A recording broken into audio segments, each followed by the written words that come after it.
नमस्कार मित्रांनो, श्रीतेज वंडर वर्ल्डमध्ये तुमचं स्वागत आहे।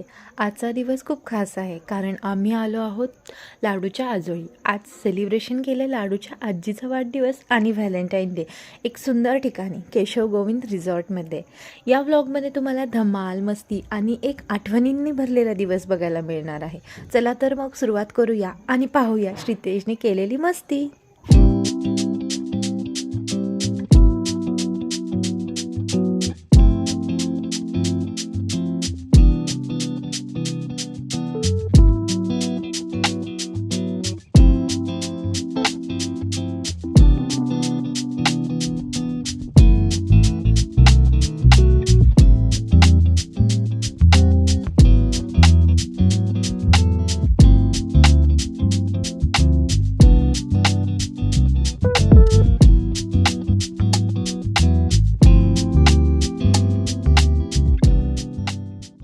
जेव्हा आम्ही रिसॉर्टला पोहोचलो तेव्हा समोरचं दृश्य बघून एकदमच फ्रेश वाटलं। ॲक्च्युली असा ब्रेक हवाच असतो ना सगळ्यांना, है ना? तुम्हाला काय वाटतं? हिरवीगार झाडं, शांत वातावरण आणि समोर वाहणारा मंद वारा अगदी मनाला प्रसन्न वाटेल असा होता। आणि तिथं आमच्यासाठी छान अशी टेबलची अरेंजमेंट करून ठेवली होती। रिसॉर्टमध्ये एंट्री करताना सगळ्यांना लगेच एक छोटासा वॉक घेतला, कारण निसर्गाच्या सानिध्यात फिरण्याचा आनंद काही वेगळाच असतो, नाही का?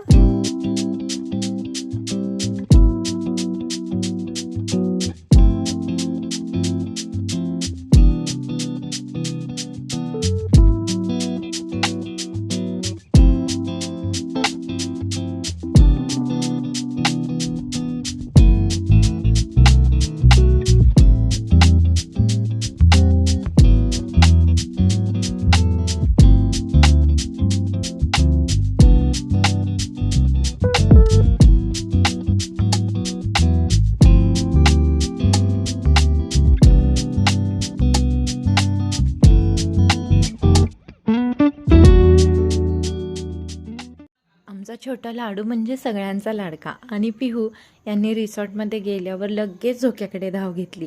झोक्यावर बसून दोघे इतके आनंदी झाले की हसून हसून लाडूचे गालच गुलाबी झाले। झोक्यावर खेळताना त्यांची मस्ती बघून सगळेच हसायला लागलो। केवढ्या निरागस हास्याने संपूर्ण वातावरण सुंदर केलं। साहेबांना तर एवढ्याशा पावलांनी पॉम करून वाजणारे बूट घालून रिसॉर्टमध्ये नुसतं धावायचं होतं आणि त्याला असं बघून माझा जीव होत होता खालीवर खालीवर। एक मोठा राऊंड झाल्यानंतर शेवटी साहेबांचं मन समाधानी झालं आणि माझ्या जीवात जीव आला।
धमालीनंतर पोटात कावळे ओढायला लागले आणि मग आम्ही मस्त डिनर एन्जॉय केला।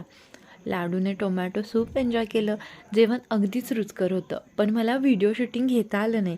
शेवटी मस्त आईस्क्रीम खाल्लं आणि त्यानंतर थोडं शांतपणे बसून गप्पा मारल्या। हा एक अविस्मरणीय अनुभव मनात घर करून गेला। तर मित्रांनो, हा दिवस खूपच खास होता। लाडूच्या आजीचा वाढदिवस, व्हॅलेंटाईन डे, सगळ्या मित्रपरिवारांच्या सोबत आणि निसर्गाचं सौंदर्य। लाडूच्या गोड मस्तींनी भरलेला प्रत्येक क्षण या आठवणी आयुष्यभर लक्षात राहतील। तर मित्रांनो, तुम्हाला हा ब्लॉग कसा वाटला? तुम्ही असं एखादं खास सेलिब्रेशन केलं आहे का? कमेंटमध्ये नक्की सांगा। आणि हो, आमच्या लाडूच्या धम्माल चॅनलला श्रीतेज वंडर वर्ल्डला नक्की सबस्क्राईब करा। धन्यवाद आणि पुन्हा भेटूया अशाच एका नवीन ब्लॉगमध्ये। तोपर्यंत बाय बाय।